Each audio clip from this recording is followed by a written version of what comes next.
साथै मात्र उहाँ सोलुका सम्पर्क समन्वय समितिको कार्यक्रममा 200 जना युवाहरूलाई हाम्रो पार्टीमा प्रवेश गराएर उहाँ यहाँ आउँदै हुनुहुन्छ। उहाँलाई हामी अग्रिम, उहाँ पनि हामी प्रतिनिधि सभाको लागि, उहाँ पनि निर्वाचितको लागि उहाँ पनि उम्मेदवार हुनुहुन्छ।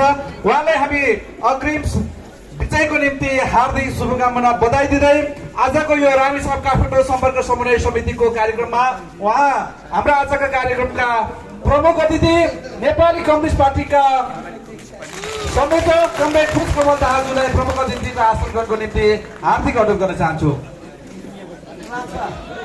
सञ्चालक कमरेड, म बोल्दै थिएँ, यही क्रममा हाम्रो पार्टीका नेपाली क्रान्तिकारी आन्दोलनका नेतृत्व हाम्रो पार्टीका श्रद्धेय संयोजक कमरेड आइपुग्नुभयो र यो सिलसिलालाई म निरन्तरतामा अगाडि बढाउन चाहन्छु। उपस्थित कमरेडहरू, उपस्थित महानुभावहरू, हामीले यो भन्दै गर्दाखेरि आजका दिनमा हाम्रा सामुमा फेरि केही हामीले गर्नुपर्ने प्रतिबद्धताहरू पनि गर्नुपर्ने हुन्छ। आज उम्मेदवारको रूपमा अगाडि बढ्दै गर्दाखेरि मलाई यो पटक पार्टीले रामेछापको प्रतिनिधि सभाको उम्मेदवारको रूपमा अगाडि सार्यो। आज म रामेछापको जनताको भरोसालाई मर्न दिने छैन। जनताको नेतृत्व गर्ने तहमा पटक पटक रामेछापेली जनताले पठाएका छन्, निरन्तर रूपमा पठाइराखेका छन्। म भन्न चाहन्छु, यो पटक पनि हामीले चुनाव जित्न कुनै आइतबार छैन। हामीले चुनाव त जित्छौँ नै, चुनाव जित्ने कुरामा कुनै सन्देह छैन। अब संयोजक कमरेड, हामी सबैले पूर्वता धेरै साथीहरूले यहाँ बोलिसक्नुभयो। मैले अन्तिममा बोल्ने क्रममा म यति मात्रै कुरा के निवेदन गरौँ भने हाम्रा धेरै ठुल्ठुला सङ्कल्पहरू छन्। ती सङ्कल्पहरू भनेको के हो भने अहिलेको राजनीतिक परिस्थितिमा देखा परेको समस्यालाई समाधान गर्नका लागि हामी रामेछापबाट एउटा इँटा थप्ने काम तपाईहरूको साथमा रामेछाप छ। रामेछापको क्रान्तिकारी जनता छन्, रामेछापको क्रान्तिकारी पार्टी छ र पार्टी क्याडरहरू छन्। कम समय तयार भएर आज पार्टी केन्द्रको हेडक्वार्टरमा उपस्थित भएको छ। त्यसैले मैले धेरै कुरा अब राख्नु छैन। उपस्थित साथीहरू, रामेछापमा भए गरेका कामहरूको सन्दर्भमा अरू निरन्तरता दिनुपर्ने कुरा अध्यक्ष कमरेड प्रचण्डले रामेछापको विकास निर्माणका काममा सधैँभरि करोडको कुरा होइन, अरब बजेट छुट्याउने कुरामा महत्त्वपूर्ण ढङ्गले कुशलजी जनताको चासो र चिन्तामा ध्यान दिनुहोस् भनेर पटक पटक मलाई भनेको कुरा म अहिले स्मरण गर्न चाहन्छु। त्यसो गर्दा उनीहरूले आजको दिनमा रामेछापको जनताको भाग्य र भविष्यको निर्माण गर्नका लागि आज पार्टीले उम्मेदवार खडा गरेको छ। व्यक्तिगत रूपमा मेरो केही पनि कुरा छैन। व्यक्तिगत कुरा भनेको के हो भने हामीले जिम्मेवारी प्राप्त गरिसकेपछि त्यसलाई ठिक ढङ्गले ग्रहण गर्ने र लागू गर्ने हाम्रो दायित्व हो। आजसम्म निरन्तर रूपमा हामीले त्यो जिम्मेवारीलाई बोध गरेर अगाडि बढिराखेका छौँ र आगामी दिनमा रामेछापेली जनताको भाग्य र भविष्यमा नेतृत्वदायी भूमिका निर्वाह गर्ने त्यो अहम भूमिका हाम्रो काँधमा आएको छ।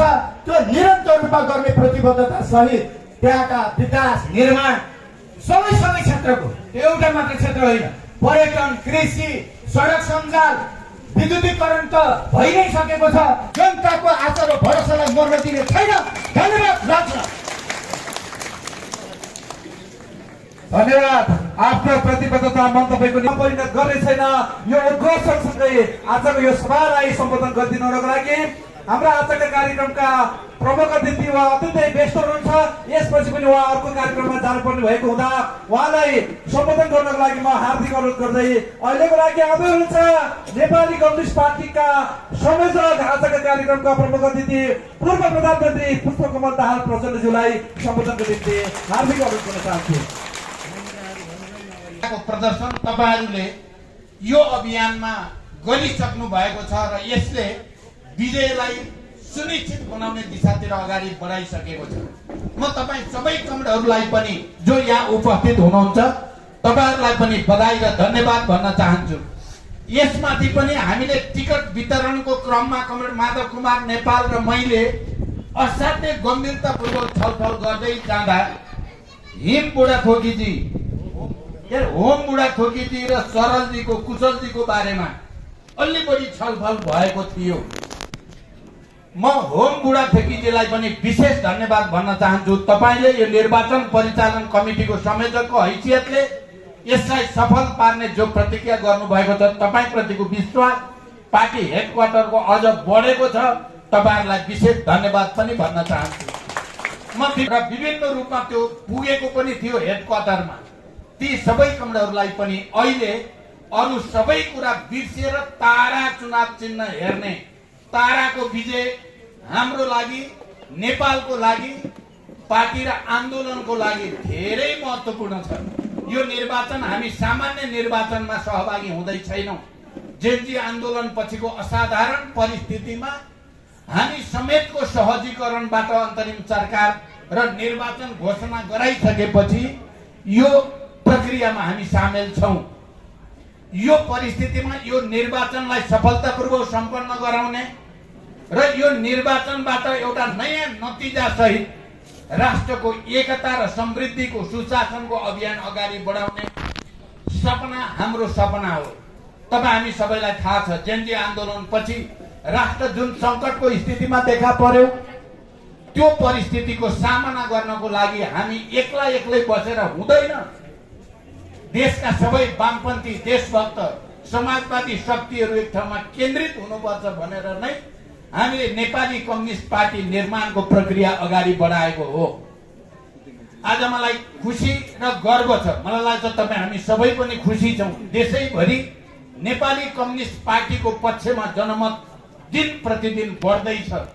हामीले 10 वटा घटकबाट सुरु गरेको एकता प्रक्रिया अहिले 23 र अब माथि पुग्दा 24 हुँदैछ र सम्भवतः आजै 25 पनि हुन सक्छ।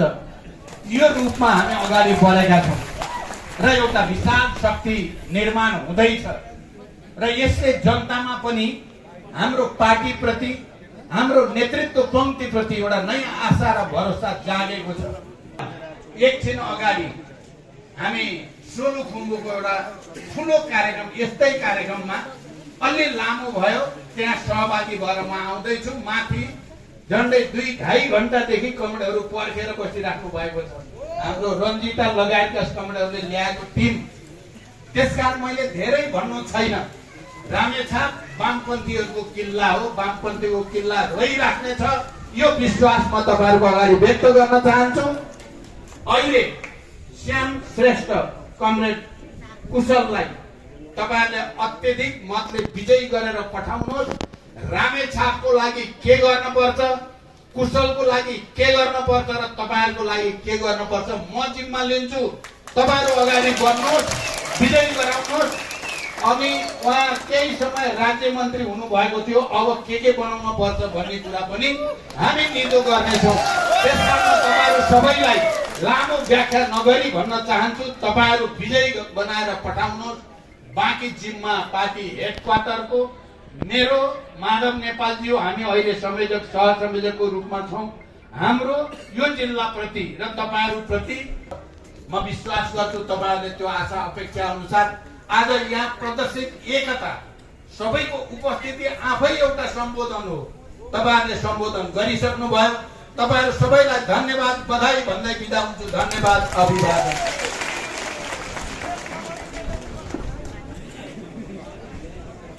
धन्यवाद। तथा नेपाली कम्युनिस्ट पार्टीका संयोजक कमरेड पुष्पकमल दाहाल प्रचण्डज्यूलाई आफ्नो अत्यन्तै सार्वजनिक मन्तव्यको निम्ति उहाँ यसपछि तुरुन्तै अर्को कार्यक्रममा जानुपर्ने भएकोले उहाँलाई हामी ससम्मान हार्दिकपूर्वक हामी ताली बजाउनको लागि रामेछापको योगदान प्रतिको पनि यो सम्मान हो। यो यतिको यहाँहरूको बिचमा राख्दै अब हामी कार्यक्रमलाई अन्तिम आइसकेको छौँ। अहिलेको लागि सुन्दर खत्री हुनुहुन्छ। उहाँ नेपाली कांग्रेस परित्याग गरेर उहाँ नेपाली कम्युनिस्ट पार्टीमा प्रवेश गर्दै हुनुहुन्छ। उहाँ मन्थली नगरपालिका 12 का हुनुहुन्छ। सुन्दर खत्रीज्यू, उहाँलाई यो मञ्चको अगाडिबाट आइदिनु।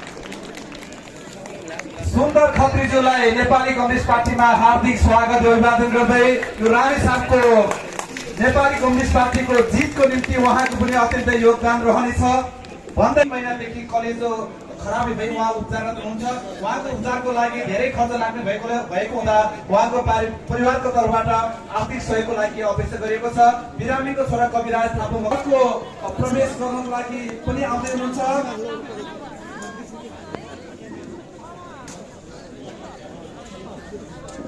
अङ्कसम पिका उहाँ हिलदेवी 3 कामको हुनुहुन्छ।